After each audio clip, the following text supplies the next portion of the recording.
এটা ফিল করি যে আসলে স্ত্রীদের সাথে কঠোর হয়ে কোনো লাভ নেই।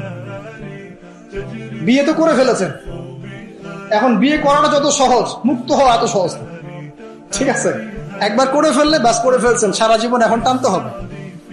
ঠিক আছে, ইল্লা মাশাআল্লাহ, কারণ পরিবার ধ্বংস হয়ে যাওয়ার চাইতে অ্যাটলিস্ট একসাথে থাকাটা উত্তম। এটা ইসলাহু খায়র, যেটা ইসলাম সেটা উত্তম।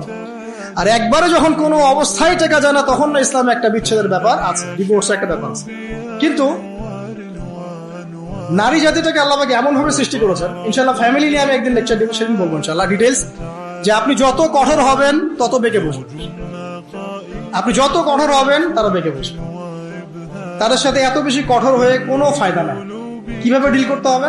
একটা সূত্র বলে, আপনি আপনার মেয়ের প্রতি যেমন, আপনার যেটা মেয়ে থাকে 5 বছর বয়স, 10 বছর বয়স, 2 বছর বয়স, একটা মেয়ের সাথে আপনার সম্পর্ক